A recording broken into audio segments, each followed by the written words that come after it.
Shalom, welcome to Rob on the Rock. I'm Rob Van Hoff, and today I want to talk about John 3:16, probably the most famous verse in the Bible. One of our viewers asked specifically about two verbs in this verse. One, loved, for God loved, and the other is believe, whoever believes. So I want to zero in on this verse. I want to talk about something in the Greek language called aspect, the verbal aspect. So there's a little bit of technical detail here, but I think you can grasp it, and I hope it's a blessing for you. So what we're looking at here is the NASB translation of John 3:16, which reads, "For God so loved the world that he gave his only begotten Son, that whoever believes in him shall not perish, but have everlasting life." And I want to zero in on four verbs and contrast them in terms of what we call in Greek grammar aspect. The first two are loved and gave, and of course, in both instances, God is the subject of the verb.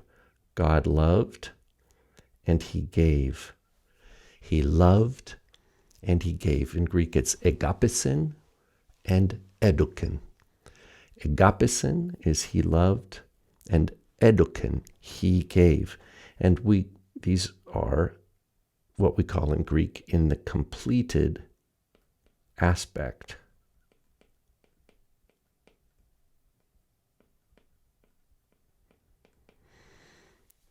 In other words, God's love was completely and fully expressed in this gift. God does not continue to give his Son repeatedly. It is a one-time act that reflects perfectly his love for the world, and it helps us see what God's love for the world looked like, or still looks like, actually. The word "so" here is to be understood as in this manner, or in this way. If you look at this Greek word, hutos, throughout the Gospel of John, it means in this way or in this manner. So it's not God loved the world so much as exemplifying the amount of love.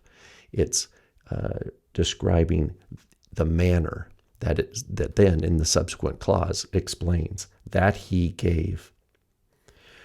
In any event, the two verbs loved and gave, he loved and he gave, are in Greek in the completed aspect. Now we're going to contrast with two other verbs, whoever believes and have. That whoever believes in him shall not perish, but have everlasting life.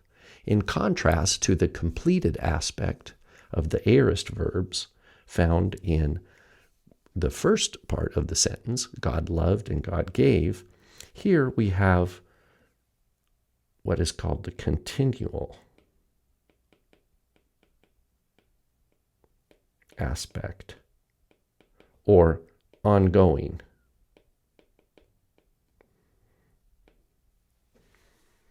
Ongoing aspect.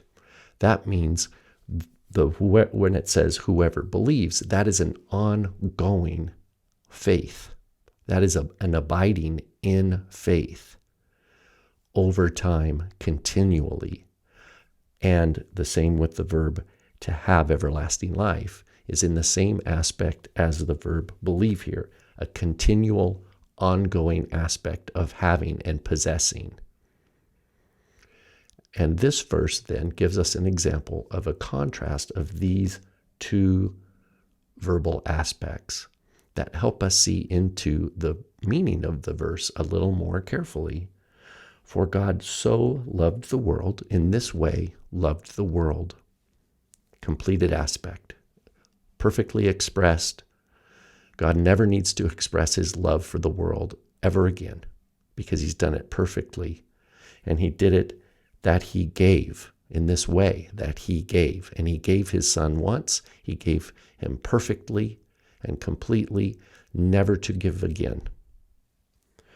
This contrasts with the verbs believe and have at the end of the sentence, which are in the continual or ongoing aspect. So those who abide in faith, it's not people who say they believe and then trials come and then they disappear. That is not ongoing faith. That is not continual aspect of trusting God, of loving God, or of even having eternal life. I hope this little bit of analysis behind these main verbs in John 3:16 will be helpful for you in your meditation on the Scriptures and encouragement in your walk with the Lord. Shalom.